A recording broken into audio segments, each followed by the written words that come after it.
Flamingo and Durango. You're about 30 feet away from where I'm hosting from Lotus. I'm in Lotus. I'm back at Lotus broadcasting. What's up, chat? Lotus is located on Flamingo, right past Durango, 8755. Yeah. So, yeah, absolutely. All right, I'm hitting the air. I'll talk to you soon. We got a recap. See you, buddy. Yeah, please. Okay, ready to roll. Raider Nation, players and coaches. Finish the rest of it. My headset.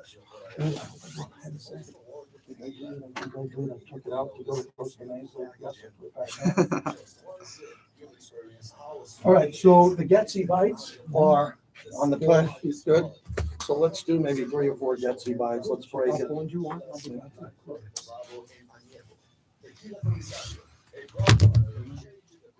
right. What did you tweet out? And that link. Okay. So you got to do. Good. And then you got to ask guys like Glenn if Glenn can hear me. We got to put the light on there so people have better lighting, right? Let's get that out here. All right. Well, all right. I am back. Wait till you hear the story about my drive, 22 hours. We'll get to that in a little bit. And then I want to forget that like it never happened. See how primitive it is? 20 a.m. KRFU Las Vegas. You're listening to the JT the Brick Show, where the Raider Nation has come to sound off and react for over 20 years. It's time for JT the Brick. This is a Raider invasion of Southern California. I repeat, this is a Raider invasion of Southern California. So we get the Chargers coming off a 5-12 year. I repeat, this is the last time we played them. We put 63 on their ass. 63 on their ass. Do you know anybody on God's green earth? Do you know anybody who said, I'm going to the window and bet the Chargers to win the Super Bowl? I know a lot of people. If you combined all the Charger fans in Southern California, you can fit them in my pool. JT the Brick. You hear this crap? They're saying, oh, the Raiders have this. They don't have anything but what the Chargers do. And it's the same jerks who say, I love the Chargers roster. Every year. You idiot. You know nothing about the Raiders. The Chargers, America's new bandwagon, had 5 wins last year. Lost Austin Eckler, Keenan Allen, and Mike Williams. I'm fighting off the Charger fans who think they're going to the Super Bowl. And now, 63 on their ass. Here's JT the Brick. Out of the gate, JT thrilled to be back, making it back to Vegas. On the highway to hell, the shutdown of the 15. I am home, sweet home on the flagship of the Silver and Black Raider Nation Radio, 9:20 a.m. and the Raiders mobile app. Hope you had a better weekend than me. But good to be back here. Wow, a lot to get to. I'm going to tell the story because I actually helped out a lot of people, I believe, with my tweeting, which usually is useless. My tweets are usually combative and mostly about the Yankees, a little bit of Raiders here and there. But thank God for my tweets that helped the people behind me who are reading him. And when I said, don't go to the 15, don't go on the 40 where I'm stuck. Don't follow me. Get off the road. And a couple of people reached out to me. Couple I called and talked to, and they heeded my advice. So I'll get into that probably at the bottom of the hour. I'm going to bring on Rob Mish, who actually saved me. Didn't save my life. I'm not going to be as dramatic as I always am, but it was dicey. It was really dicey, and it's not funny. And the people that experience what happened on I-15 shutdown of a tractor trailer overturning with alkaline batteries and a 24-hour fire where I guess in 2024, Bobby, we don't have in 2024 because we got great firemen, unbelievable emergency workers, EMTs, but I guess we don't have some type of foam or something that could fly over and put these things out. It's 2024. It's not 1964. It's not 1994. I guess we don't have anything on God's green earth that can deal with an alkaline battery explosion on a freeway. Hey, that's good to know if you're living in San Francisco going over the Golden Gate or the Bay Bridge or you're somewhere else. I learned the hard way, man. And I got an electric vehicle, and it wasn't on this trip. That because I never would have got home. You wouldn't have heard from me till Thursday. But be careful. I'll explain it. I'll give you my opinion on what happened there. Again, I don't do much JT story time, but this deserves a little story time. here. And why did I leave Costa Mesa? My wife looked at me when I got home 22 hours later, and she goes, why did you leave? You had a 4-star hotel. You had Guy Fieri, your guy, cooking dinner for the team, and you left. I said, all right, because I want to get home and see you and the boys. I thought I was right. I thought my heart was in a good place. when I was sitting and not moving for 7 hours and life was on the line for everybody in front of me and behind me, I should have sat back and I should have listened to my wife and my friends who said, don't go. But again, I have too many radio shows. I had to get home for the Sunday show. I could have just called my boss and said, I ain't coming in. And he would have been fine. I was a knucklehead, man. What a dope I was to get on the road. But I'm done beating myself up. Backyard brick in the pool yesterday. Got my son in studio with me today for a little bit. And we're all set up on YouTube. So you got to get on the YouTube stream. I'm now insisting on it. Because if you're listening to me, you want to see the show, see what we do in between the breaks, you can jump in at YouTube, JT the Brick, YT. It's for free. All you got to do is hit subscribe and you're in. And you'll get all the alerts and you'll get videos and all of that. All right, what I learned from Costa Mesa, other than it's a lot cooler. It's a lot cooler, and there's a beautiful breeze and some pretty good restaurants around where the team is staying. This, to me, is about 3 issues that I'm going to cover on today, if you're a Raider fan. And again, I want to talk to more than Raider fans. I want to talk to NFL fans. But if you're a Raider fan, I'm going to open up the show brought to you by PT's, the best happy hour in town, 5 to 7, midnight to 2. I wish there was a PT's on the I-40. I would have stopped for the night and slept on the floor and drank cold Modelo's, another proud partner there. But PT's, best happy hour in town. We appreciate them as they fuel the monologue. So the days I was at practice, it wasn't padded practice. Padded practice is tomorrow. I'll be out there Wednesday to Saturday back in Costa Mesa. Oh, I'll be flying. I'll never drive again. I'll be flying. So what did I learn at the practices there? The quarterbacks are not struggling per se, but the quarterbacks are not playing great in practice. They're doing good things. You know, they're throwing it air. A lot of times in 7-on-7, 11-on-11, couple interceptions here, a couple of touchdowns. Really not much to report on with Aiden O'Connell versus Gardner Minshew. There's not a lot to say. So if you want to listen to a podcast with some guy who's going to break down the backup quarterback there's no news. Both guys are healthy, which is a good thing. And both of them are good quarterbacks. They're not great. They're not elite. They're not in a position where they're going to carry a team on their back to the Super Bowl. You all know that. We're the only team in the NFL, I repeat, the only team that has a quarterback battle going on. No other team. Pick a team. Seattle, Geno Smith, no controversy. Jacksonville, Trevor Lawrence. Jordan Love and Tui. See what they gave those guys money? Imagine being a football player who played in the 70s, 80s, 90s, and 2000s, knowing that Jordan Love's only played 10 games and he's getting $55 million. Last I looked, I saw Jordan Love live. The Raiders beat his butt in Allegiant Stadium. I wasn't that impressed. But he beat Dak Prescott and Jerry Jones. And Jerry and Stephen Jones must have said, holy crap, Jordan Love just blew out Dak Prescott in our building. I wish we had them. And I digress because I don't believe that any of these quarterbacks are worth $55 million other than Mahomes. That's it. And if Brady came out of the sky and wanted to play here again, I think I'd give Brady 55. That's about it. So the quarterbacks are good. They're fine. They're fine. And they're getting a lot to work with. They have tremendous weapons. Now, Jackson, when you look up front, Jackson Powers Johnson is being brought along for an issue, and we'll see what happens when the Raiders allow us to talk about what's going on with him, which I don't know what's really going on with him, other than the fact that they are bringing him back slowly from an injury. So that's okay. All right, so we'll see what happens with him. And Colton Miller, still recovering from a surgery and all of that, and they're going to bring him along. And I don't need to see Colton Miller play at all. I don't need to see Colton Miller play at all anytime soon because he's the most valuable asset on the offensive line. We don't need to see him play. If he plays the first game of the year, which I'm assuming he'll be ready long before that, great. He's a guy I'd bubble wrap. I'm good with Colton. All right, so we talk about that. So the offensive line's getting reps. Thayer Mumford is the one that they have the microscope on because he's going to get beat by Max on certain days. And he's the guy who looks to be starting at right tackle. I like Thayer Mumford, getting to know him better and better. I said to the former regime, and I've said on the air to the current regime, I always thought they were going to bring in a right tackle, a veteran right tackle. They have depth at right tackle. They're okay. The offensive line is good. The quarterbacks are good. But you notice I haven't said the word great yet. after being in Costa Mesa last week. Now let me get to the greatness of the Raiders, which lies in its future. Brock Bowers is everything for this team.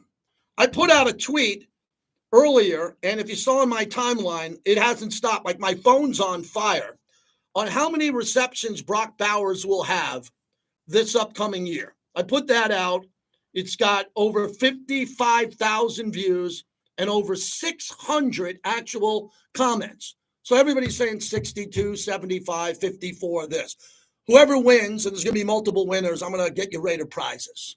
You know, maybe a La Casa cigar thrown in with a Raider t-shirt, a JT the Brick hat, something like that, if you get the number right. So participate on X at JT the Brick. This guy could save the season. You hear what I said? The guy could save the season. He's so bleeping good. I've never seen a player, because I wasn't around during Todd Christensen. Many of our listeners have been. I have never, and Darren Waller was amazing. But Darren Waller was big and strong and tall. Darren Waller was Kevin Durant with 200 more pounds. I mean, he was a freak, right? But I've never seen anybody like Brock Bowers come out of a break. When he runs a route and he gives you that little head fake and cuts to the middle, he is gone, man. He catches the ball, and he has the ability to just go like a Georgia Bulldog on steroids and find the end zone. So I'm all in on him. I'm not putting pressure on him. He's never played a game. I don't know how he's going to do. I'm not here to tell you what he's going to do. But I can tell you this. I have never, 27th season coming up with the team, I have never seen a player like this. Devontae's different. He's a Hall of Fame wide receiver. I covered Tim Brown and Jerry Rice. Those are receivers. Brock Bowers and Big Michael Mayer are the key to my monologue. If these guys show up this year and Luke Getsy gets him the football, it's going to change everything, because we got Jacoby Myers and we got Devontae and Trey Tucker. Oh, well, JT, what about Gallup? Oh, my God. I don't talk about 6 receivers on this team or even the 5th receiver. I don't talk about practice squad receivers. I like them all. I'm going to be calling the games on radio in the preseason. I better learn their names, because the other guys aren't going to be on the field. I'm going to have spotters going, it's this guy, it's this guy. I'm going to go, oh, okay. I'll nail that, I promise you. But this is not the show of the practice squad. This is the show of the starters. So for the starters, I believe when the starters come out, it's this. Devontae left. Michael Mayer on the left side of the offensive line. Brock Bowers in the slot. You hear that? Slot. Or on the right side of the line, Jacoby Myers out there. And if you're going 5 wide, it's Trey on the outside. And Zamir White, and I don't want to hear about a fullback or any of that. We got a fullback in Zamir White. He's a fullback. He's a running back. He's a freak. He walked up to the podium to speak. I looked down at his legs. They're literally tree trunks that you would see in a forest. This guy better be good. Alexander Madison is fine. Whenever I think of his name, I think of Hamilton singing Alexander Madison or Alexander Madison. But I'm telling you, this guy's got to be good. Madison is a backup to Zamir White. But Bowers and Mayer. So as we get to Luke Getsy coming up here and what he's going to be able to do and what he's been going to be able to do, Bobby, 609 here, if we can start off with this, because this was the key to Luke Getsy's press conference today. This is what we're all here for going forward. This is what I'm here for, is this soundbite about what to do with these tight ends. The whole group has been awesome. I think that's we stress and put a lot of pressure on them with how much stuff that they have to know and they have to be a tight end, they have to be a receiver, they have to be a tackle, they have to be a running back. So they got to do a lot. And like in springtime, I think you saw there was times where it was maybe like whether they didn't understand or whether it was a lot. And then they came out here since our first walkthrough that we had, they've been crushing it. So those guys are awesome. And then the more flexibility that they give us, the better we're going to be. Bingo. He just gave it to you right there at the end. The more flexibility Michael Mayer and Brock Bowers give us, that's it. That's the answer to the riddle. How do you get Michael Mayer and Brock Bowers involved on every play? They don't have to catch the ball on every play, but they have to be involved heavily in this offense. And all accounts that I saw on the sidelines the day I was there, and again, I wasn't there in pads, that's tomorrow, these guys are fine. Michael Mayer is more fit than he was last year. He just seems to be more ripped and stronger. And Brock Bowers is almost indescribable, but I make a living talking, and I can't have that. He's almost indescribable. But everybody knew this in the SEC. Every Georgia fan knew. We actually had Raider fans at the Raider draft party that were upset about Brock Bowers. I'm walking by him. I'm going, what's your problem? Oh, we don't need a tight end. We already got one. No, we don't. We don't have a guy like Brock Bowers. He should have went 5th, 6th, 7th in the draft. Have you watched Hard Knocks with the Giants as they were ready to take him at number 6? Did you see all the other? Did you know that Sean McVay was looking to trade up to get him twice? He should have went to the Jets. Aaron Rodgers didn't get Brock Bowers. He could have got any offensive lineman via free agency. You imagine Aaron Rodgers and Brock Bowers? Oh, my God. That could have happened with the Jets. We got him. So I'm excited about that. The only way I see this working this year to a playoff ability and a playoff capability is Brock Bowers and Michael Mayer. Because I don't have to talk about Devontae and Jacoby. They're great. They're not good. They're great. They're great. They're going to be fine. They're going to catch a lot of balls. We're going to want to run the ball. My son's in studio. We were having a nice debate in the car as we were driving over here about, well, what are we going to do? Are we going to run it? Well, yeah, we're going to run it. We're going to throw it. We got to throw it. But what I like about this team now is we don't have to throw it far. We don't have to. We're going to take shots, right? We love Cliff Branch. There were games where, there were games that Cliff Branch is in the Hall of Fame, had 6 targets because he had Fred Biletnikoff and John Madden and Tom Flores wanted to run the ball every bleeping play to Mark Van Egan or Marv Hubbard and all them. Cliff went into games where Cliff wasn't getting 12 targets like Devontae. He wasn't getting 11. And Cliff would catch 5 out of 6 targets for 95 yards and 2 touchdowns because he was Cliff Branch. Well, we got Devontae. Devontae's at that level. And we know that Jacoby Myers can do everything, and they love him there. So my big deal is going to be run the plays. I used to say, I just caught myself, run the plays that you run in Henderson. Well, we're not in Henderson. We're in Costa Mesa. Run the plays that they're running. The good news that I can tell you is that they're running a lot of plays to these 2 tight ends in practice. That's obvious. Everybody's reporting on that. Vic Tafer, Deshaun Reed, Paul Gutierrez, Kevin Bollinger, all there. Let me tell you what I saw in one play. I saw in one red zone drill where Devontae was on the left and he ran a route towards the corner of the end zone to the right. So he's running across the field, 15 yards into the end zone. And Brock Bowers came across the middle of the field and they hit him, and it was like magic. Like literally the skies opened, and I said to myself, there it is. Oh my God, there it is. The play that I've been dreaming of, that no one could run when we were here since we moved to Vegas. No one was capable of running a crossing route. I'd sit in the booth. I'd tell this to Brent Musburger, Jason Horowitz, Lincoln Kennedy. Where is the bleeping crossing route? Why isn't Devontae going left to right and someone going right to left? Confuse the safety, pick off a corner, and run a crossing route. Well, we got the guy now to do it, Luke Getsy. He seems like the guy who's going to run a bunch of routes where guys are going to be in motion, tight ends are going to be into block, then release. Jacoby Myers is going to be doing some type of head fake and 7-yard out route. And, look over there. Oh, that's Trey Tucker. He's 30 yards deep. They're running a bomb to him. He's in single coverage because one of the safeties is in the box because Zamir White is working off play action. They're faking a handoff to Zamir.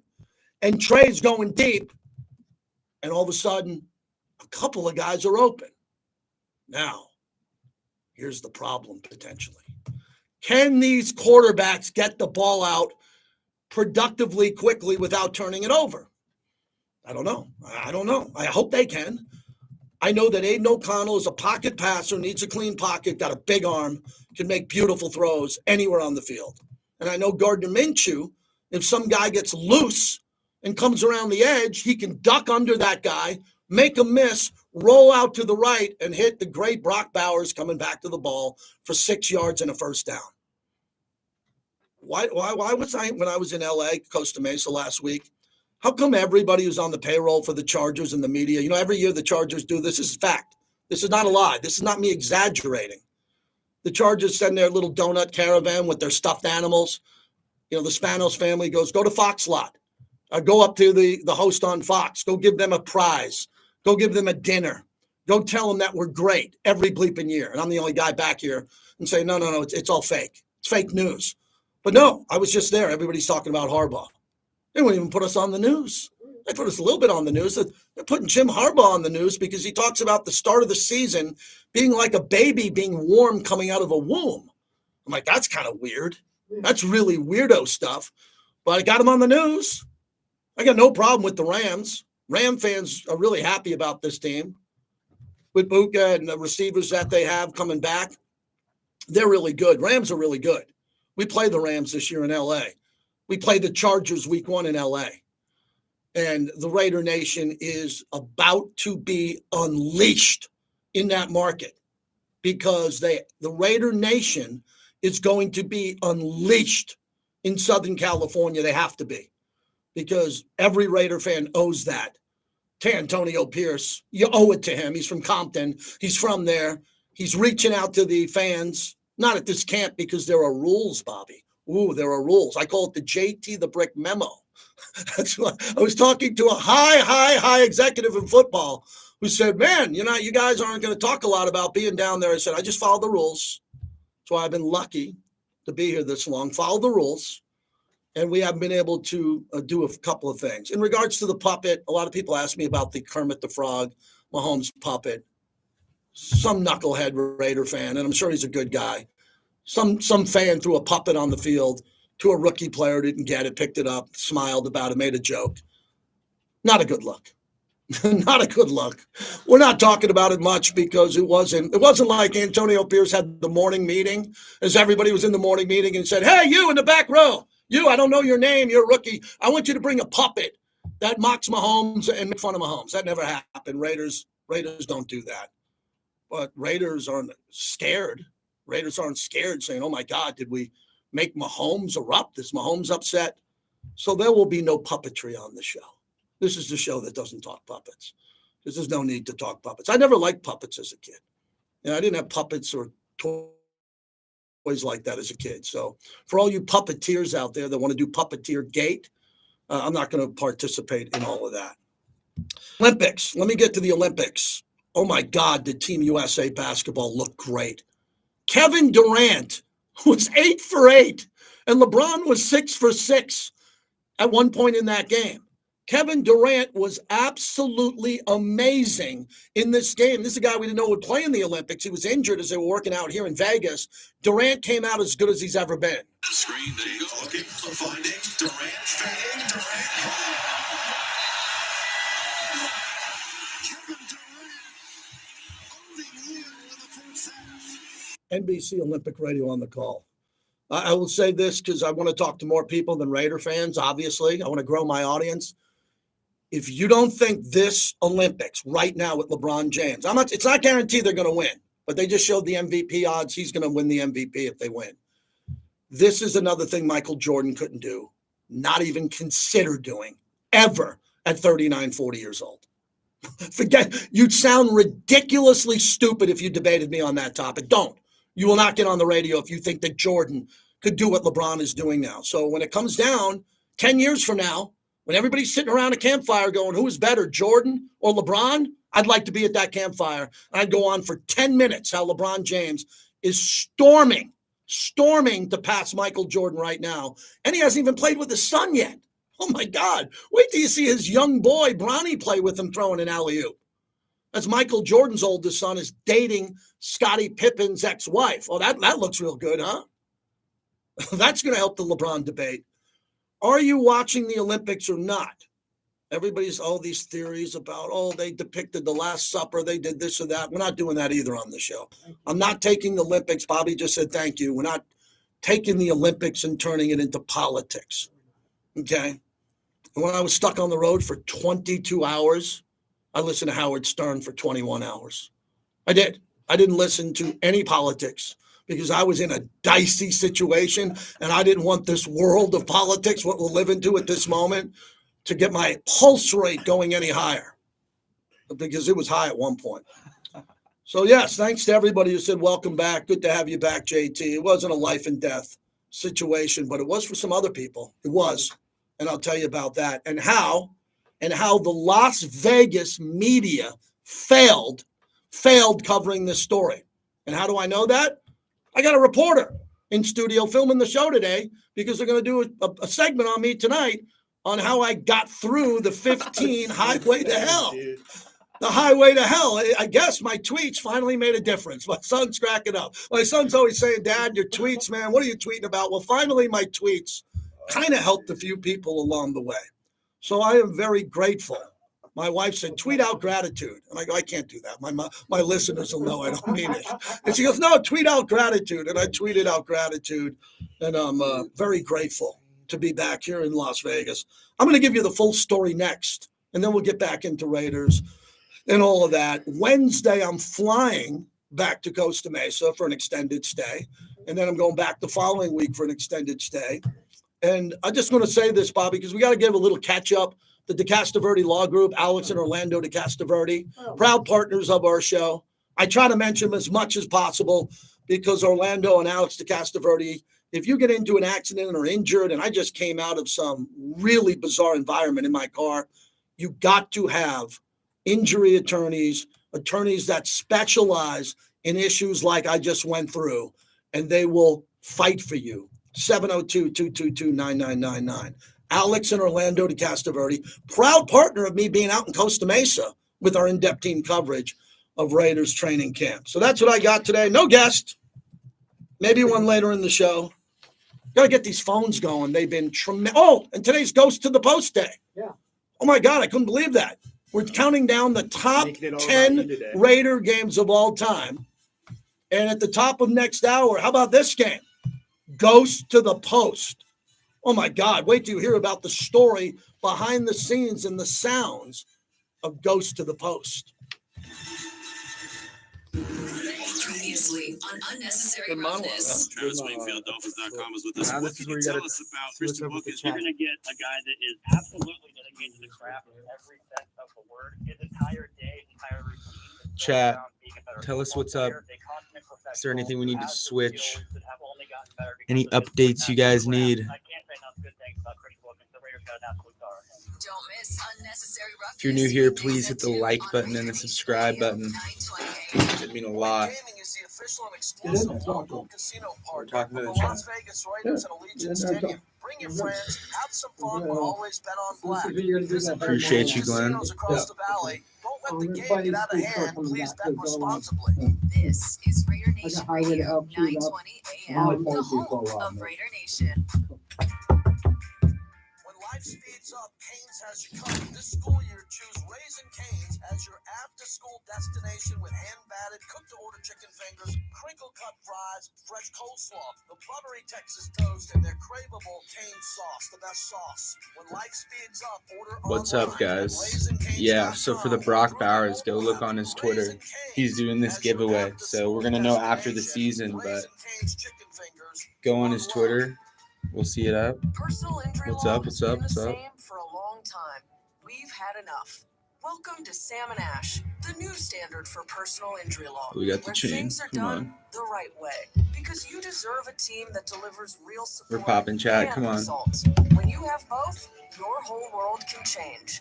So if you've been hurt in a crash, call Sam and Ash. 702-303-0333. Sam and Ash, because you deserve Yeah, we were what's talking right. with the Raider people about the app. It should be fixed soon. That's why you got to subscribe to the YouTube. It's better on here. On Friday at Reflection Bay Golf Club. Follow the next night by a culinary feast surrounding the event beach at Reflection Bay. The feast features up to 15 of the top chefs in Las Lobby's Vegas. a good player. I like Lobby. Grill, STK, Marsa, and more. Your ticket includes custom cocktails. Who's your guys' favorite Raider player for the upcoming season? All proceeds benefit the UMC Children's Hospital. Most hyped to watch, for sure. And don't say like Max and Devontae. That's what everybody's going to say. Football's most notorious fans. If you're a die-hard Raider fan, this is your home. Become a member today and receive 20% off online purchases, hotel discounts for home and away games, Jack Jones is pretty access to cool, too. members-only I like Jack merchandise, and Jones. much more. All memberships I'm ready to are now see Zeus. I need to see us run the memberships. football. Once a member, They're giving us their favorite Raider players so far this season, who they want to see. That's the Black How was your weekend? So Michael Mayer, Bowers.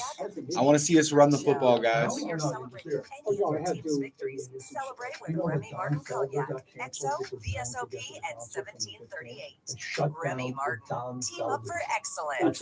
Point Gaming is the official exclusive local casino partner of the Las Vegas Raiders and Allegiant Stadium. Tony, I like that out of you, Wilkins. Always bet on black. Visit their 10 casinos across the valley. Don't let the game get out of hand. Please bet responsibly. We need to run the football, guys. That's the biggest thing I'm big on.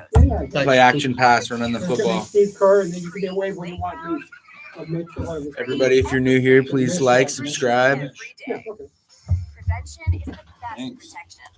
This summer, Make sure you have off. #1 dermatologist recommended repellent brand. SC Johnson, a family company.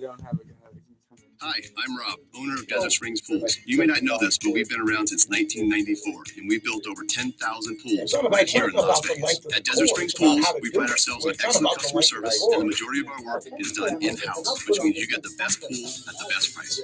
We make the process easy by assigning you a project manager that oversees your work from start to finish. We can do everything. Excavation to plaster in just 10 weeks. Call Desert Springs Pools today, and we'll get started on your dream pool. License 375-735-2987. Welcome back to the JT the Brick Show, brought to you by PT's, the best happy hour in town, 5 to 7 p.m. and midnight to 2 a.m. It's tough, but Jason handled it really well. I talked to him today before the game that it may play out this way, just with Kevin coming back and the lineups that I wanted to get to. But that'll change. Jason's going to play. Every game's going to be different based on matchups. He's a total pro. He's, first team All-NBA 3 years in a row. I felt like an idiot not playing him. But 40-minute game, you can't play more than 10. You really can't. And, so I think he's an amazing guy, great player, and handled it beautifully. And he'll be back out there this game. That was Steve Kerr on why Jason Tatum didn't play. Was it politics? Because Tatum took a shot at Kerr. Does it have to do with Nike? Because Jaylen Brown didn't come in? And how does Derek White play over Jason Tatum? I couldn't believe that. JT, back with you. We just played Highway to Hell, so I'm going to go quick on this story, and then we'll get out to your phone calls. Number, if you want to get in, is 702-365-9200. So Raiders are out in Costa Mesa. I'm staying at the team hotel, and Friday morning, I get up and I wanted to go home after the show. So, I just want to hit the road because the weekend before I was in Del Mar for opening day. So I've been away from home for a while. It's not even football season. So Friday I woke up and my intention was to leave at some point. I packed my car, I checked out of the hotel, and I had an extra night on the hotel. So I'm like, what am I doing? So I go outside. One of my producers, good friend I used to work with and still do, he shows up with his son. He's playing in the grass outside the hotel, and I'm walking back to the hotel, getting ready to check out, and Guy Fieri's there, the mayor of Flavortown, the famous Guy Fieri, and he looks at me, Brick, what's happening? Guy, he's with the son. I go, what's going on? He goes, I'm cooking for the team tonight. I go, wow. He goes, you're going to be there? And I go, I think I might be heading home. And he looked at me like, what are you talking about? And that was my first warning sign. That was the first sign from God. You're not going to hang out in Flavortown? This guy's cooking at the team hotel? No. So I check out. I'm checking out. And the guy goes, well, we had your room for one more night. Warning sign number 2. Stay, JT. Don't get on the road. So I go to practice, and I get the car all packed up, and I'm there, bum, bum, bum. And I had a piece of sound that I wanted to play so I could hit the road early. Amber, Theo Harris, Eric Allen, and myself from day one. About 19 minutes. So I said, Bobby, let me get out of here about 20 minutes early. And I get a text from someone at the Raiders saying, you should stay. Warning sign 3. So the show ends. I race out of there. Me, Mr. Tough Guy. I'm in the road. I got my wife's car, because I didn't have my electric car, obviously, thank God. So I take off, and I'm heading up the 15, the 55 to this toll road, this crap, Orange County mess. But the traffic's not bad until I get to the Grapevine. And I'm starting to climb the Grapevine, and my wife texts me and another gentleman. There's an accident on the 15. I'm 3 hours away from the accident. I'm 3 hours away. Okay, there's an accident on the 15. I'm going to clean it up. If it's a tractor trailer or if it's a car accident, God forbid, I'll pray to God everybody's okay, but they're going to clear the accident because it's Friday. Everybody's going to Las Vegas. So I'm driving for about another hour, and I see the severity of the accident. I'm in no man's land. I pass through Barstow. I get past Barstow. I look at Barstow behind me, and I hit a wall of traffic. And I mean a wall. Not moving, not moving, not moving. So then it starts going about 1 mile an hour. And I'm in the car for 2 hours till they divert me off the 15 north and put us back on the 15. At that time, I called my wife and I said, get me a room in Barstow. I left Orange County at 1:45. It's now 7:30 at night. And I'm driving back to Barstow. Wife's great. She's a magician. She gets on the internet, gets me a room at the Quality Inn in Barstow. Well, I went to fill up my gas tank because I knew I had to leave at some point, and it was a scene out of Breaking Bad. People grabbing water, not paying, walking out. I'm like, this is nuts. Something's going on. So I get to the room. I put my bag behind the door. I put the double lock on. I mean, it was one of those scenes, man, in Breaking Bad. I'm like, this is dicey. And I probably get into the room around 9 o'clock, 9:30. And again, I can't sleep. I'm just like, oh, this is crazy. What am I going to do? Because the 15's closed. So I know I got to get on the 40 the next morning. So I don't really sleep well. I sleep like 2 hours. I get up at 5:30, take a quick shower. I go back to the little convenience store. I grab a gallon of water, and I grab 2 other bottles of water, some nuts and stuff. And I get on the road, and I'm cruising out of Barstow on the 40, and everything's going great, going about 70 miles an hour. Nice. I hit a wall of traffic. And this was the big part of the story. So at that point, complete shutdown. I'm looking to my left and right. It's like Armageddon, apocalypse. Trucks off the side of the road ran out of gas. Cars everywhere on the side of the road running out of gas from the night before. The night before. And then the people there that didn't have gas, and they were running out of gas. So at one point, I shut the car off on the road, got out of the car.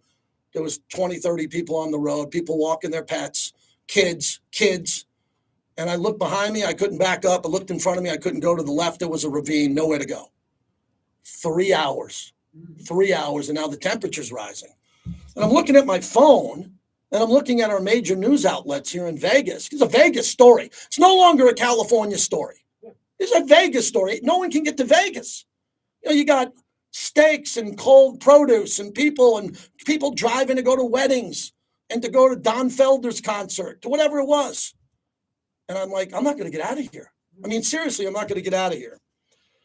So at that point, a buddy of mine ends up texting me and calling me, and he says, Rob Mish says, hey, JT. He goes, I got some really rogue idea for you. There's a road that if you're able to get to, you can make a left and get on this road, and it doesn't show up in Waze.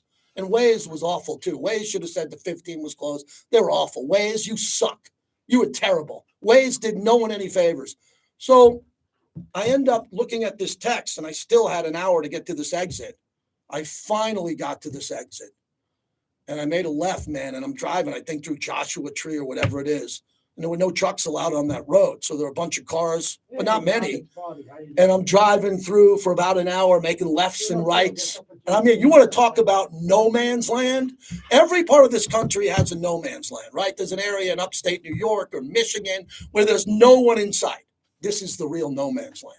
So I'm driving through that thing for about an hour.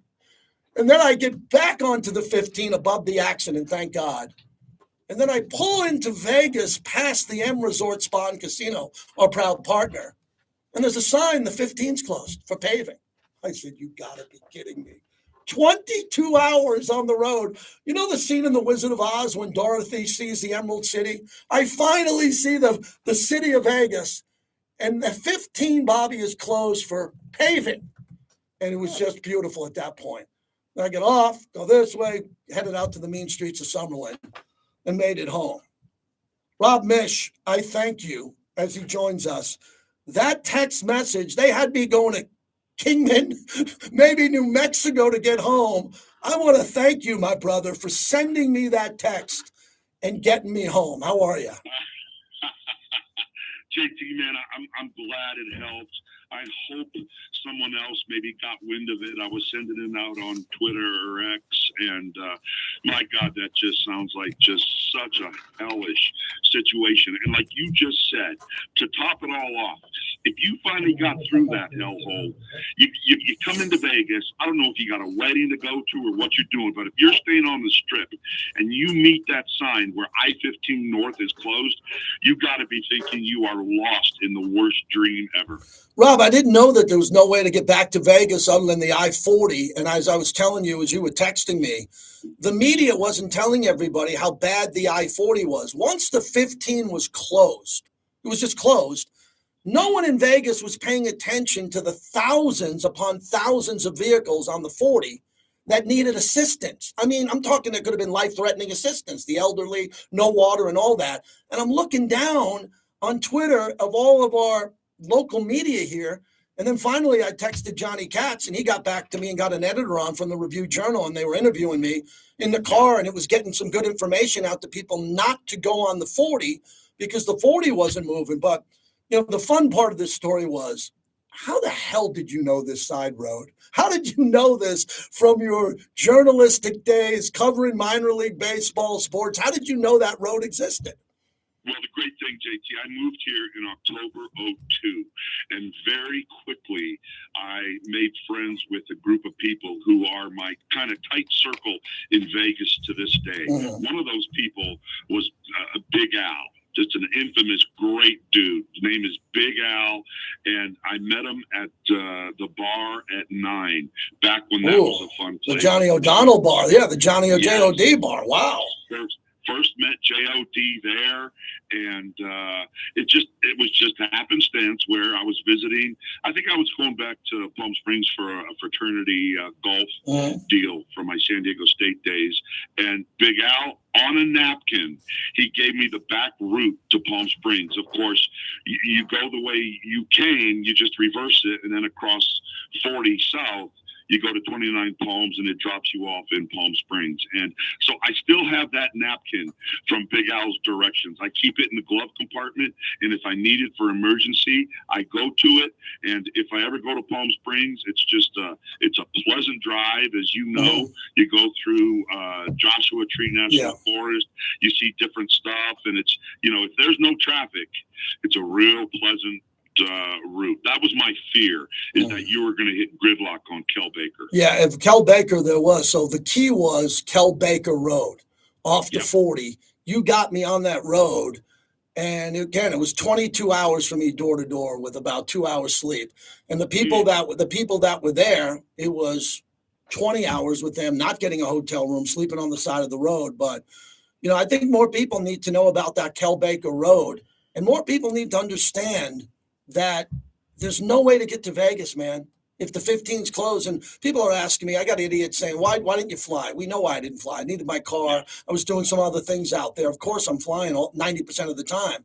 But if the 15 is ever closed again because of a grid problem or an accident again, I think some people will connect to our conversation here and hopefully remember it and say, man, there's one other road other than going out to Kingman through Arizona to get back to Vegas. Right, man. God, when you called me, when you finally hit the 15 on Midtown and you called me, I have never heard you happier. I thought it was Christmas morning. It was. You were so jacked, man.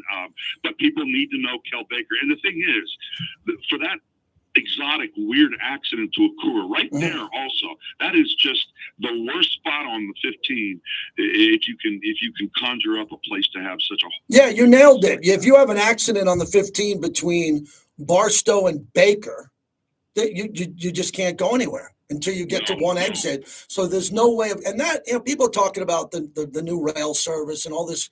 I've been here since 96. I've heard this garbage forever. We're going to have a high rail, and I guess it's coming around now. It's sooner than later, but that's going to take forever. But, you know, people had electric vehicles. I've never seen, Rob, so many truckers run out of gas. And truckers, I've made my whole career on the radio is with truckers who will listen to me at night. They're the sharpest guys in the room. There's going to be no trucker who gets on the road to go anywhere with a full load, not thinking they're not going to get there. And I don't know how they ended up getting them gas. I hope. I mean, eventually they got going, and now the freeways are open. But I just wanted to thank you again. If I did not get your text, instead of it being 22 hours, it would have been like 28 or 30 going the other way, and you saved me. So lunch on me and cigar on me, and I look forward to seeing you soon, buddy. Awesome. Great stuff, JT. See you soon. You got it. Rob Mish. A lot of people know him in town. Great journalist. That's it. Just, I only took up 13 minutes of your time, but the point of the story was, the last thing is I'm looking over at my son, is that when you get in the car, you have to have water. I never thought, of course I've had water on long trips, but I mean a lot of water. And if you got kids in the car having snacks and water, and you have a pet in the car with water, a lot of people have pets coming out here. I mean, think long term, because that to me, someday when the Raider documentary comes out, maybe there'll be a 30-second bite of my dedication to the silver and black, or my stupidity for leaving the Guy Fieri Flavor Town dinner. But as I told my son who's laughing, if I didn't leave Friday, I never would have got home Sunday. Because Saturday, everything was closed. 15 was closed for the whole entire day and night. And the 40, no chance I get to the 40, let alone. So I was able to get home and do the show yesterday, and I got 2 today. Chris in West Oakland, as he joins us, as we're going to get to the goes to the post game at the top of the hour. Hello, Chris. Yeah, I'm going to jump the gun before the top of the hour because I can't listen past that. But I want real quick, back to your story, JT. One thing you've glossed over more than anything is the absolute horror story that you had to spend the night in Barstow. About 5 years ago, the JC I coached at, there's a JC in Barstow.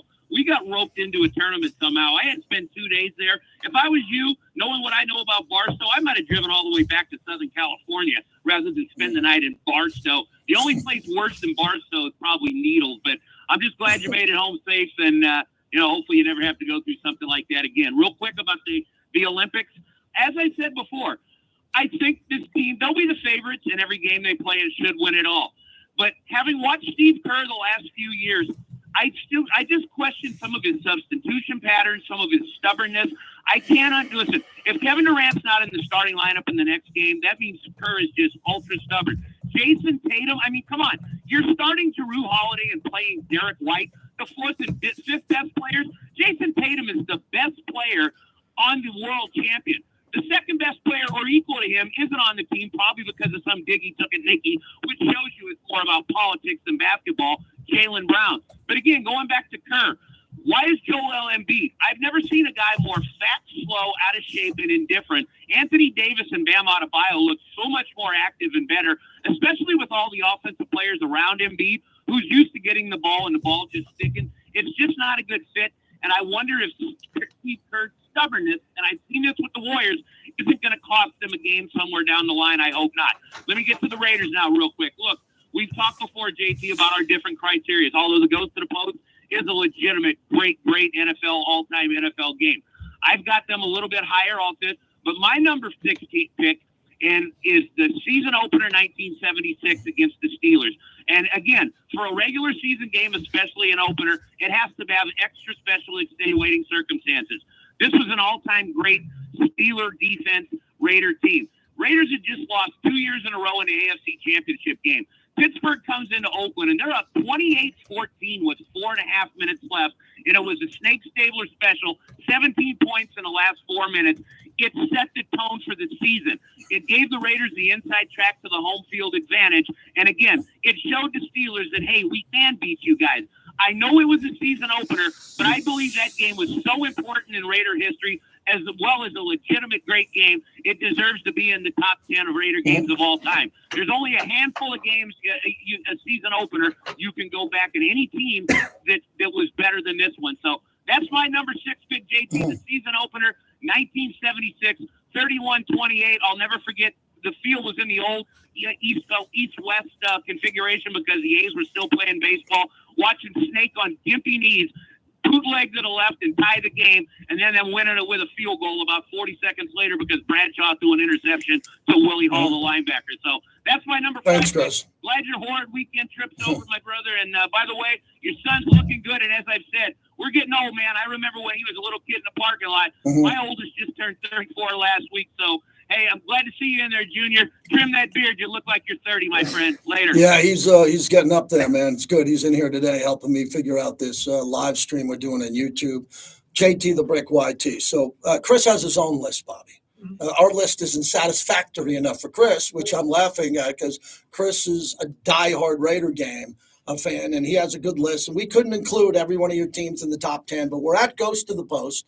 We'll get to that at the top of the hour. So if you got a call on Ghost to the Post, and you're going to learn about it. It's one of the most important games in Raider history because of the impact of the game and how long it went. So we'll get into that. Raising Cane's Chicken Fingers. As my son's here in studio, he's a Caniac. He likes the box combo. Loves the box combo. He's saying it. You hear it in the background, Canes? Box combo. Box combo. Box combo. God, I could have put another kid through college on the amount I spent on Raising Cane's for 2 a day because my kids love the box combo, the home of the Caniacs, right here, JT on the flagship of the Silver and Black. Yeah, I was talking to back there, and the Raiders aren't 5 by November 3rd, and the trade deadline is November 5th. And will Devontae feel like the team is heading in the right direction by then? My biggest question is it going to be record or is it going to be how they kind of got there? You can still be a competitive team and not get to that 5-4, but it's still competitive. I think that's a different scenario than you're not able to reach 16, 17 points a game. All right, everybody. Hope you enjoyed my Highway to Health story. That's behind me. I'm not going to talk about that again, but I wanted to have it there on Subs fans, you've got to get the new Port Subs app. It's so easy to order your sliced fresh favorites for pickup or delivery. And when you register for Port Subs, you'll earn free stuff. We're talking free subs, free desserts, and more. Already a Port Subs app user? Talking to the chat. Update your app to get in on the phone. Everybody go to my Brock Bowers tweet. We're trying to figure out how many receptions. They were asking about Brock Bowers. Free stuff today. We're thinking about it. My thing is, I'm trying to figure out how many receptions he gets. If he gets 20 years, if he has more than 60 catches, a lot of people like Mayer this year, though. Yeah, I like Mayer too. But say Devontae has 90 to 100 receptions. He's got a fair number. You need it now. So why I don't know. I'll ask you guys in the chat. My son's asking. Visit lendingstore.com. How do you get 60 to 80 receptions as a tight end if you got to run the ball all the time? And you got to get the ball to Devontae. Well, here's how. You have longer drives. You have less 3 and outs. Gets more complicated every year. That's how you do it. You got to have more possessions. You got to have longer drives. All right, Bobby, let me grab my Ghost to the Post rundown. I got Bowers queued up. Okay. Oh, good. Get to that one. You only got about 2 minutes on the side. Bowers doesn't touch a lot, so I'm assuming it's not there. No, it's like Getsy cuts on that. Because that's what you should expect from a trusted business partner. Find out how to have Pro Group Management work for you. Visit our website at Let's see, this is 8, the highest ball. It wasn't 7. 6 goes to Post. Las Vegas office at 702. Let's go, man. This is big right here. Workers' comp that works for you. Zip Zap Auto has expanded into one of the largest independent auto repair shops in the valley. With 23 bays, over 12,000 square feet, Zip Zap is your one-stop shop, offering 24-hour smog tests, oil changes, detailing, bodywork, engine, and transmission rebuilding. And Zip Zap provides free towing and diagnostics with qualifying repairs. No appointment necessary, 24-hour service. Zip Zap Auto at Cheyenne and North Durango Drive, and online at zipzapauto.com. Great cities are built on strong foundations. No, I changed my mind. I'm going to play that Steely cut. John Steely talked Never around stop building. From the asphalt on our roads, the concrete in our buildings, the solar fields powering the economy, and everything in between to work safely. Laborers Local 872 is modernizing the Nevada workforce and building a global city. The future is union strong. Hi, I'm Rob, owner of Desert Springs Pools. So what are we doing here? We're going to have We teas. got about 2 or 3 minutes. All right. I'm going to play that John Steely cut coming back. You want to talk a little bit about that shit. We don't got 2 minutes. Tatum, man. You get the best pool at the best price. We make the process easy by assigning you a project manager that oversees your work. Keep them on the bench. Keep them on the bench. If you get the medal, if they win, great. Gets the medal. The less wear and tear on those guys, the happier I am. Amen. was developed in the relentless pursuit of LeBron perfection. maybe playing With a 25 deep minutes passion ago. for Go the ahead, hobby, pal. I'll kick it's back. the most awarded tequila. I tell you, I thought Durant played one of the greatest 10 minutes of basketball I've ever seen internationally. I watched he the was first just half of that game against unbelievable. Serbia. Yeah, he played good. Didn't miss a shot. Here we are. A proud partner of the JT the Brick Show. Welcome back to the JT the Brick Show. Brought to you by Comisario Tequila, the official tequila of the JT the Brick Show.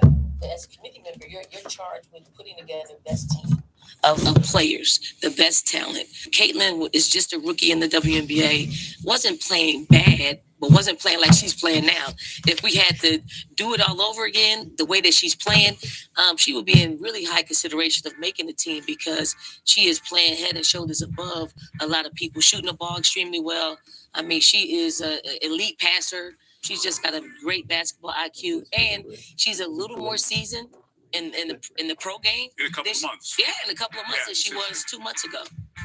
It's Don Staley with Mike Tirico on why Caitlin Clark was not involved in the Olympic team. They blew that. They absolutely blew it. Everybody knows that. JT, back with you as we continue on here, the flagship of the Silver and Black. Good to be back. I'll be back in Costa Mesa on Wednesday. I would have been there all week, but I have a Raider event. Every Monday night I do my show from Wynn for Mad Dog, so I can't do that from Costa Mesa. I have to be back every Monday. Tomorrow night I have a Raider event that I'm emceeing, and then I'm going to be back first thing on Wednesday and be out broadcasting Wednesday. No practice on Thursday at all, no access there. So Harry will jump in for me on Thursday, and then Friday we'll do a show from there, and we'll wrap it up. And I won't race to get home. I'll spend another night out there and have some good times out there. So Luke Getsy is the key, everybody. Patrick Graham's very good. Antonio Pierce has a lot to prove, but Antonio Pierce proved that he's the coach of the team because he got the job because they went 5-4 down the stretch. A lot of people have been asking me, man, what's going on with Aiden? Why is he starting? What? Antonio Pierce doesn't become the head coach of the team. He doesn't get the job if Aiden O'Connell doesn't win those games. If Aiden O'Connell goes into those final games with Antonio Pierce as the interim head coach and he's turning it over and they're losing 36-6, there's no Antonio Pierce here. No chance. So Antonio Pierce has the right to be loyal and give the first snaps. I think to Aiden O'Connell, unless Gardner Minshew does something in the preseason games, that is just fantastic. A lot of people are wondering what's going on here with Trey Tucker. You know, does he have a flash to drop the ball? Oh, Dylan Laube. People are asking me in the chat on YouTube what I think of him. I think he looks really good. On a swing pass, he's looked as good as anybody I've seen in a while. If you check down to him and he's coming out of the backfield, I mean, the best in the world is Christian McCaffrey, right? He's not Christian McCaffrey, but he can catch the ball and go big. And he's going to play. I think he's obviously going to make the team. He's going to be in the rotation. And if he catches the ball, doesn't turn it over, fumble it, knows how to get to the ground or get out of bounds or extend the play, he'll get more touches. It's going to be fun to watch him. All right, coming up next, a recap of Ghost to the Post at number 6 of the all-time great Raider games. You don't want to miss it. Boyd Gaming is the official and exclusive local casino partner of the Las Vegas Raiders at Allegiant Stadium. Bring your friends, have some fun, but always bet on black. Visit their 10 casinos across the valley. Don't let the game get out of hand. Please bet responsibly. Gambler's bonus hits again. On May 24th, Johnny had Okay, so everybody, I'm going to take a quick second here to get a drink. We're going to do Ghost to the Post. We're going to do Ghost to the Post coming up here. And then if you have a call on Ghost to the Post or a comment, put it there. I'm hoping there's some Raider fans that understand the magnitude of that game.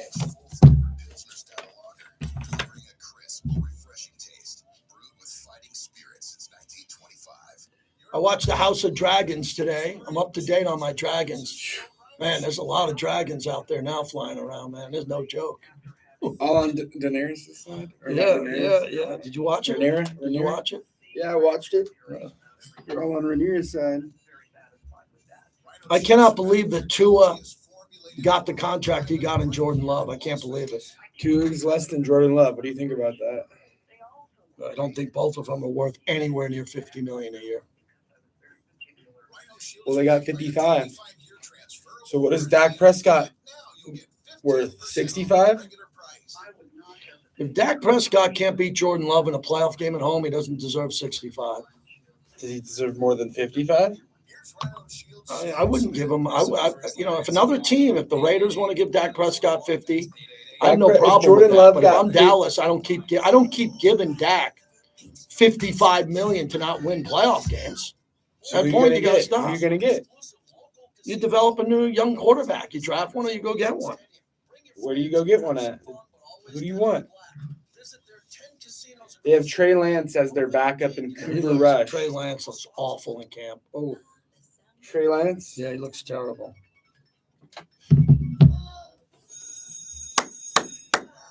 Does USA basketball play today? No, they played yesterday. Well, don't they play every other day? It's the Olympics. It's like.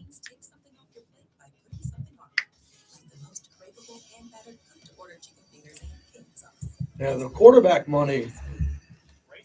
One love.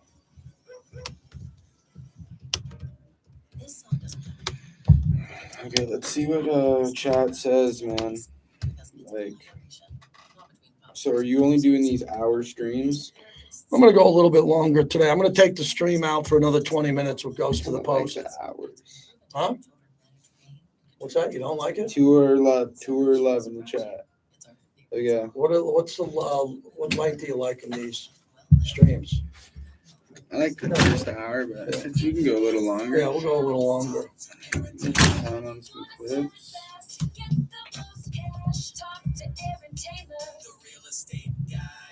Aaron Taylor, the real estate guy here. Do you know we're not just real estate experts? We're an advertising and marketing powerhouse specializing in selling residential and commercial properties. And we're just getting started. We offer 3 incredible solutions for our sellers to maximize their profits. First, we provide a cash advance with no interest. Need money now? We got you covered. Second, we handle all repairs and improvements up front to ensure you get the most money possible for your home. And third, you decide the commission you pay, as low as $1. Plus, we'll even buy your home for cash if that's what you need. Don't just take our word for it. Check out our hundreds of glowing reviews on Google or at therealestateguyLV.com. Call 702-310-MOVE. That's 702-310-6683. eXp Realty, license number 3888. Hey, did anybody watch the Pete Rose documentary? I'm through 3 of it. Phenomenal access. It's pretty up to speed, too. It was just filmed, so it's fresh.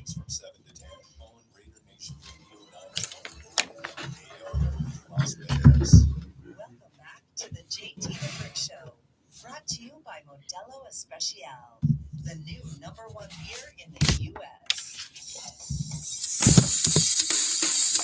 It's time for JT the Brick. The main reason why I do this for a living, because of the global disrespect this franchise gets from people who are wrong more than they're right on the radio. The lazy national narrative is the Raiders don't have a quarterback. I mean, really, the Raiders are one of the worst teams in football. I said, worst teams? They won 8 games. JT the Brick. That's why I love you in the Raider Nation. You don't like anything. You're hardcore Raider Nation. You don't like anything until it's proven to you. There are Raider fans in Vegas. There are Raider fans globally. You're a season ticket holder. Okay? There's a whole bunch of different Raider fans, but we're all one nation. One nation, the Raider Nation. And we're all on the same page. We want to win. That is another unbelievable article on anti-Raider propaganda. The roster's better than last year. And now, Big Boy Radio. here's JT the Brick. Yes, welcome back, JT, as I am in Vegas, Lotus Broadcasting. We're in studio today after being in Costa Mesa last week, 22 hours to get home. Worst traffic jam of my lifetime, the I-15 massacre of the lithium battery and how I was behind that, and we'll never forget it. Hope everybody who's listening made it back.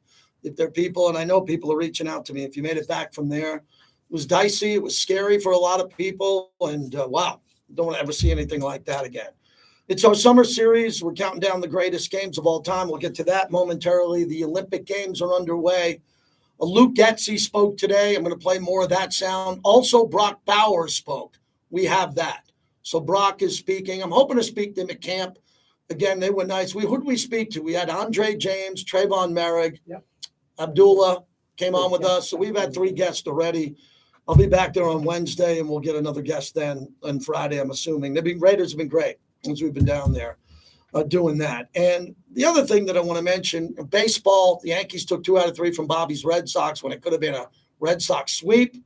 And Ohtani's home runs, some of the longest home runs I've ever seen hit over the weekend. Ohtani hit one in Houston. Judge hit one to center field in Boston. I don't know what these guys, back in the day, they'd say, check those guys. What are they on? They don't say that anymore. Really? These guys are hitting home runs as long as I've ever seen. Unbelievable, as long as I've ever seen.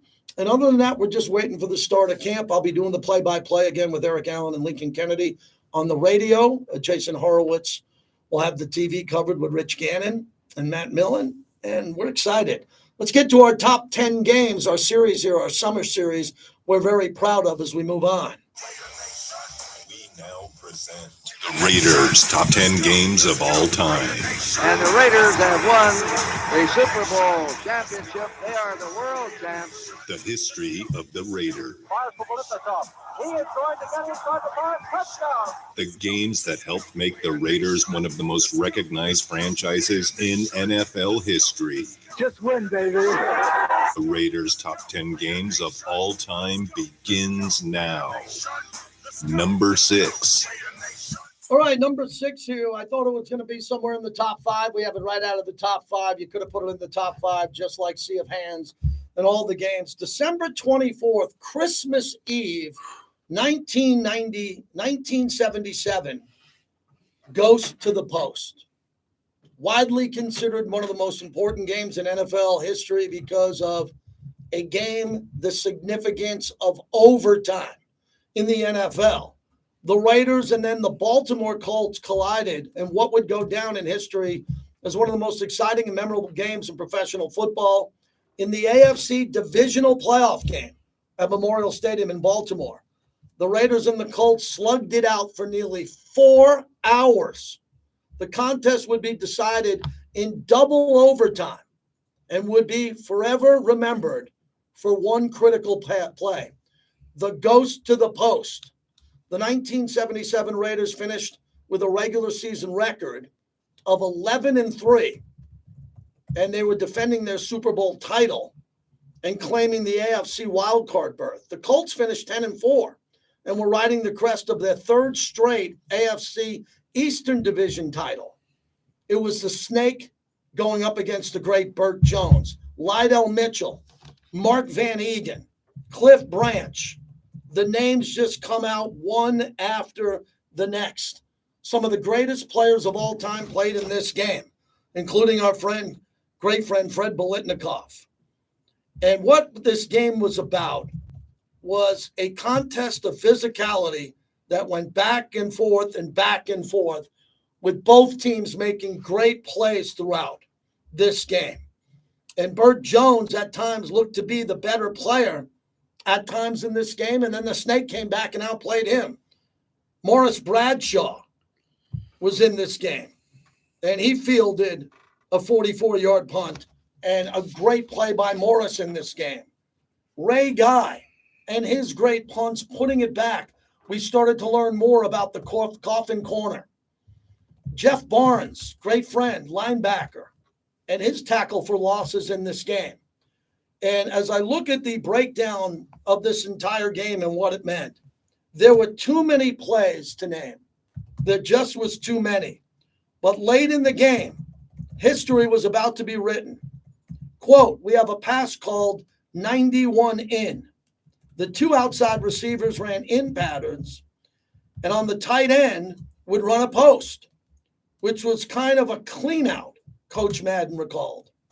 He would go deep and clean out the middle, and the 2 outside receivers would come to the inside. So assistant coach Tom Flores noticed that when we would throw the in, that the safety was sneaking up. So he said on 91 in, take a peek at the Ghost to the Post. With just over 2 minutes left to play, Stabler dropped back to throw, planted his back foot, pump faked, and let the ball fly with Dutton in his face. Casper looked up, saw the ball, looked down and adjusted his path, drifted to the right, craned his neck so that he could look back. He had to find the football first. And then it came down as he split two defenders and made an unbelievable catch. The play gained 42 yards to the Colts' 14-yard line. Dave Casper, quote, "I don't think I caught a pass on that play all year. I did some maneuvers to set him up, and I ran out, and I went underneath him to the post. And I had him going the wrong way, and I was open. Because I was late, Snake had already thrown the ball, guessing where I would be." Casper then took over and made one of the greatest plays in Raider history. 3 straight Banasek runs put the silver and black on the Colts' 5-yard line. Madden then called timeout with 29 seconds on the clock. Man came and connected on a 22-yard field goal that tied it up at 31 with 26 seconds left. Think of the pressure on that kick on the road in the cold. And then after that, the rest is history. Baltimore won the coin toss, elected to receive. After the second consecutive 3-and-out for the Raiders defense, Colsey called and made for a fair catch on the 39-yard line. The leap punt at the Oakland 42, then Stabler went to work with passes to Biletnikoff. 9, 11, and 8 yards for Freddie. Freddie on 3 receptions in one of the most important games ever. Cliff Branch, 19 yards to move the Raiders deep into Colts territory. A 5-yard Banasek run over left tackle gave the Silver and Black 1st and 10 at the Colts 13. The run also brought the first overtime period to a close.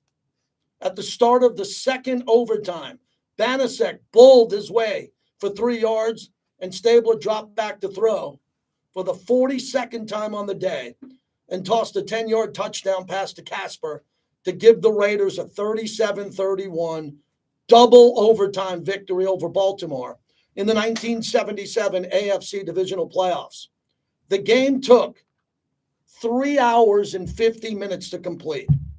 Stabler, 21 of 40, 345 and 3 touchdowns. All 3 to Casper, the Hall of Famer, who caught 4 passes for 70 yards. The Raiders defense held Lydell Mitchell to 67 yards on 23 carries. Burt Jones, only 12 of 26 for 164. The Raiders sacked Burt Jones 6 times for minus 50 yards on the day.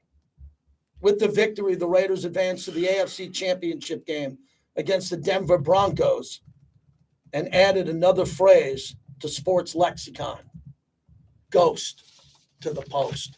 Our number 6 Raider game of all time will start off with Davis on a lengthy 30-yard touchdown run. In a standard throw set with Branch. Here is Stabler giving it off to Davis. Off the left side. Daylight down to the Baltimore 20. Inside the 20 to the 10 to the 5. And in for the score goes Davis. And a penalty flag has been dropped down at the 1-yard line. Might have been a face mask in case he did get in. They missed a few up that time, Baltimore. A 30-yard touchdown run off the left side by Clarence Davis, and the Oakland Raiders have drawn first blood. They're out in front 6-0. For whatever reason, we only had the Baltimore calls on this, which was hard to get from back in the day.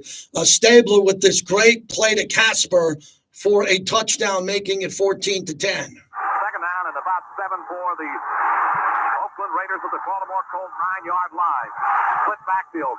Davis and Banasek. Back to throw is Stabler. Plenty of time. Sets up. Plenty of time. Walks up. Throws. Touchdown Oakland. Dave Casper on the receiving end. Gets all the time in the world to throw the ball. Stabler was never pressured. Actually threw it off the wrong foot, Chuck, I think, as he stepped up and let it go, and like a dart. And Casper's first catch of the day results in the go-ahead touchdown for Oakland. After another touchdown, Banasek, one of my favorite players, the Rooster of all time. What a player he was. What a touchdown machine. Gives the Raiders the lead. And they got Banasek in there alongside of Davis. Stabler turns, gets the Banasek right side, and it's a touchdown Oakland. Banasek scores on the power thrust over the right side, and the Raiders jump in front again. 27-24. Time remaining 9 minutes plus. 28-24 extra point, and then the ghost to the post, Stabler to Casper on one of the most important completions in Raider history. We call it ghost to the post. Banasek and Davis ran inches wide left, Bolitnikov wide right, Stabler back to throw. He sets the fighter receiver, takes another look, lobs it upfield. Here is Casper. He's got it at the Baltimore 15-yard line. Nelson Muncie made the tackle. Well, you were asking whether or not he could throw it deep. He hung it up in the air, and Casper ran under it. He sure did, and he ran under it and caught it over his head. An extremely difficult catch with 3 Colts around him, and we get to the 2-minute warning with Oakland inside the 15-yard line. All right, and then the final play will go Stabler, Bobby, to Casper. This is the game-winning touchdown, and if you go pound for pound, the greatest game in Dave Casper's Hall of Fame career, it's got to be this. Second down at about 7 for the Raiders near the Baltimore 10, between the 10 and the 11. 31-31 tie in the second overtime period. Van Egan and Davis, the running backs, behind quarterback Stabler. A triple tight end offense now for the Raiders. In motion, Bankston through the backfield to the right side and stopped. To take away Stabler, play action take, wants to throw into the end zone. Casper's there, touchdown Oakland. Casper made the catch for the touchdown that wins the ball game. It was thrown to a spot by Stabler. Stabler just looped it over the head of the defender. Perfectly thrown pass into the hands of Casper. And the Oakland Raiders have won, played their hearts out this afternoon to the Colts and went down in the second overtime period by a score of 37-31. Imagine if the Raiders didn't win that game. We'd have another momentous, massive NFL game that went against the Raiders. The Immaculate Deception, the Rob Lytle fumble, the Tuck rule. But the Raiders, with the top 6 game of all time, according to our list, my show, my list, goes to the post, went in the Raiders' favor. Do you understand why I say the 70s are the greatest era ever? It's not because I don't like the 80s and the 90s. I lived that. Or this era. Not even close. The game, this is the 70s where the Dolphins were undefeated. The Chiefs end up winning a Super Bowl. Pittsburgh becomes a dynasty. And Baltimore was great, not good. They were great. And then you had the Raiders. And after that, the loss to Denver. I mean, you look at some of these losses and wins that they had, just incredible. So it goes to the post. And we appreciate all of that. I think of Dave Casper and Casper running that route. If you look back at NFL films, and Casper looking up and the ball's over his head trying to get his hands on it and comes down with that ball on the road Christmas Eve in December to make that catch. Now, would I be crazy to tag Brock Bowers to this story? Yeah, I'd be crazy. Dave Casper is a Hall of Famer, a gold jacket. He played in an era after John Mackey and Mike Ditka. And Casper's pound for pound one of the greatest tight ends of all time, but he wasn't as good as Brock Bowers in college. Casper was great at Notre Dame, don't get me wrong. But Brock Bowers was better at Georgia. Now, are we going to have a Bowers to the post play? We better. I mean, we got Brock Bowers here. He's walking by every day of a mural of Dave Casper in that building. We had another, we've had great tight ends. Todd Christensen in his era, and one of my favorites, Raymond Chester. And some good tight ends around here over the decades. We got 2 right now, and Big Mike and Brock Bowers. Here comes Raiders 66, as he's a big part of our programming with the greatest games. How do you have this one? Hey, I tell you, this one, I can hardly wait to see your top 5. My God, this was like, I think, number 2 on my list. But yeah, it has everything. I mean, it had the great finish. And there's only 6 games in NFL history that have gone 2 overtimes. This is the 5th longest game in NFL history still to this point. And it just lived up to the hype. Goes to the post. And, back in the day when they had the 14-game schedule, so December is when it was playoff time. And when it got close to Christmas, man, that was right in our wheelhouse for Raider fans back then. I mean, you had the Sea of Hands, December 21st. You had the Immaculate Deception on the 23rd. You had this game on the 24th. I mean, right around Christmas time, it was like opening a present most of the time. So it was great. But, yeah, that game started out slowly, though. It was just 10-7 at halftime. So it was a defensive battle. But then second half, man, it was explosive. 8 lead changes in this ball game. And, you remember the story – I think it was Super Bowl 23 when Joe Namath was on the field and he looked up in the stands. He saw John Candy and he He said that to Harris Barton to calm him down. Joe, Well, Joe, he got not that- Joe Namath, Joe Montana. Yes. Joe, did I say Namath? Yeah. Sorry, Joe Montana. Yeah.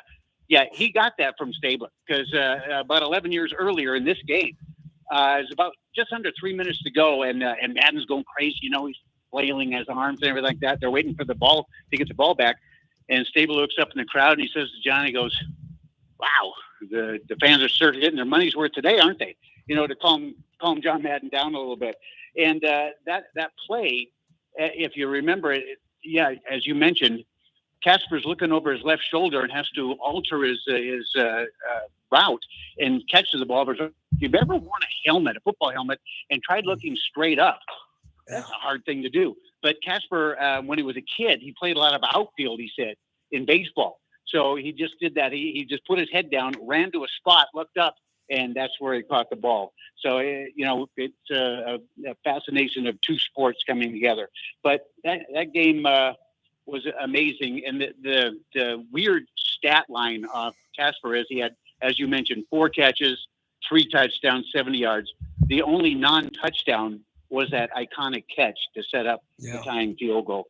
So just great, JT. Thank you for, bringing back the memories. It's just fantastic. Can't wait for the top 5. Have a great day. Yeah, thank you, Raider 66. And he made a great point. That's why we need people to talk about these games other than me and Bobby digging up this great sound. This we have to tell stories to young Raider fans about this proud franchise. And unfortunately, the last 20 years, there's only a certain amount of games that are magnified. Gannon, AFC Championship game, right? The 63 points here in Vegas. We included a Vegas game in here, lighting of the torch by Mrs. Davis, beating Drew Brees, first ever game there. We're trying to connect everyone. Al Davis's first game in 1963. But now we got 5 games left after Goes to the Post. And, I'd like to hear some people that are still alive and are listening who remember Goes to the Post on television and what it means. I mean, every Raider fan who's a diehard Raider fan has to know what Goes to the Post means. And we're the show of record. We've been doing this show over 25 years. So we're the show to talk about this. So let us know if you remember Goes to the Post. 702-365-9200. We say goodbye to our YouTubers. Great turnout today. Really appreciate it. Hope everybody else enjoys it. Once you get into our YouTube stream, JT the Brick YT, we're building it. I'm proud of what we're doing. My son came in today and did some cool things on this. So happy he was able to be here. I'm going to go to Brock Bowers' press conference from earlier today. Everybody, the new tight end of the Silver and Black. This is Brock